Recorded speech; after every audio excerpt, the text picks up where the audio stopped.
Sunday, I'm delighted to be joined by Caroline Lucas, the leader of the Green Party, and their only MP.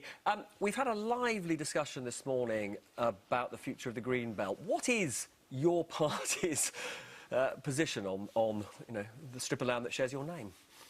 The party's position is absolutely we want to protect it, but let me say first of all that I also want to say that I do think we've got a crisis of homelessness. I think that people listening to your interview with the Minister just now are not going to feel very reassured. I'm thinking of people in my own constituency of Brighton who are desperate to be able to save up enough for a mortgage, and yet what you see is that they are paying so much in the private rented sector, two-thirds of their salary sometimes in the private rented sector. They're never going to be able to But he says the enough. thrust of what they're going to be announcing is going to be to try and put pressure on landlords and also through supply to bring rents down.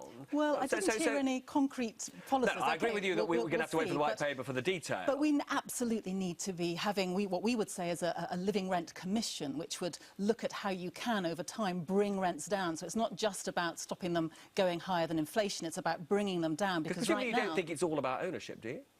Exactly not, but I also think that we need to have longer tenancies, we need to have greater security in the private rented sector, we need better quality homes in the private rented sector too.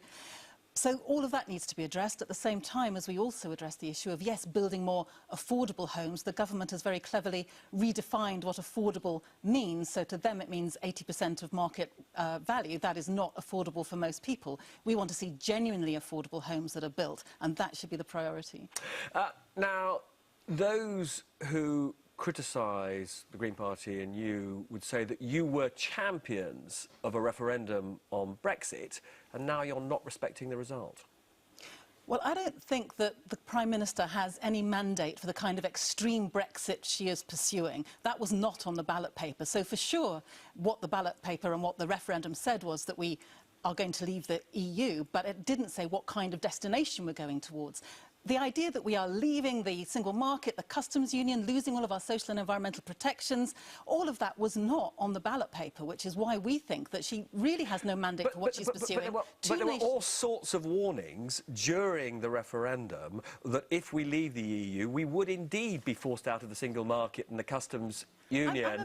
And therefore, in a sense, what's happening is what people will, that's what people voted for, because they were warned that's what would happen. I am amazed about how history is being rewritten on this. I sat alongside plenty of people on the Leave campaign in many hustings where they would say, of course, you can have the Norway model, no problem at all. In other words, part of the single market, but not part of the EU. So history is being rewritten on the one hand. And on the other hand, I really do think that essentially, we're seeing the single market being, going up in flames on the altar of trying to control free movement. And yet when you ask people, what they care about most, their own personal financial well-being or controlling immigration, they will say their own financial well-being. Well, given that if we're out of the single market, then all of the evidence suggests that individual financial well-being is going to go down, not up.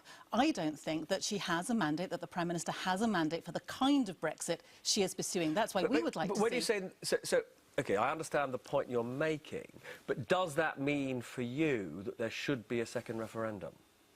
Yes, I would call it a ratification referendum rather than a second referendum, because what we're not talking about is simply rerunning the first referendum. It's clear that people have said that they want to leave, but they haven't said But do you think there are circumstances in which we could stay in the European Union? Do you think there are circumstances where that result could be overturned? If things get as horrendous as some people suggest they might over the next 2 years, I think it's right and proper that people have a say on that. But essentially, that's not what I'm trying to do. I'm not trying to bring that in through the back door. I'm saying that if Theresa May is as confident as she tells us that she is, that she's going to be able to get a good deal, then why should she be afraid of putting that in front of the people again? This was all done on the basis of saying, take back control. Well, let's make sure that people have control again to make sure they're happy with whatever kind of Brexit she comes up with. Now, the big divisions in British politics at the moment don't seem to be between parties. They seem to be on this issue, Remain or Leave, or however you now want to characterise it in the current circumstances. There's a lot of talk of a progressive alliance in Stoke, for example, in this by-election that's coming up. Would you be open to, when it comes to fighting by-elections, and in particular this by-election, forming an entente, for example, with the Labour Party and only running a single candidate?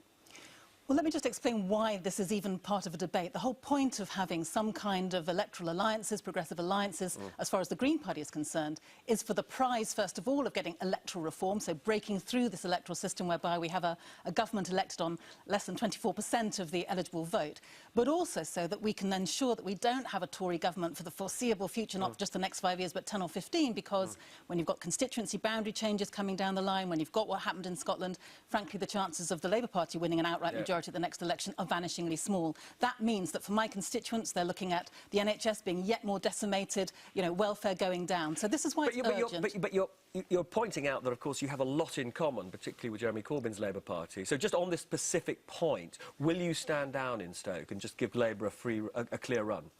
The decision is always down to the local party. The local party in Stoke has decided to stand. If I had had a vote at that local party meeting, I probably would have voted differently, because to me the concern... Or is that it? No, it's a local party decision. There are decisions still to be made about how hard to fight the by-election, and what we also need to see from the other parties is some kind of reciprocal arrangements, because progressive alliances certainly aren't just about the Greens standing bound. They're about making sure that at the next election we have enough MPs from enough parties who will say that it simply isn't right that people's votes don't count equally, that, you know, in some parts of the country, if you live in a so-called safe seat, then frankly your vote doesn't count. We need to have a situation, actually as we did in the referendum, ironically, where people really enjoyed casting their vote because they knew their vote counted.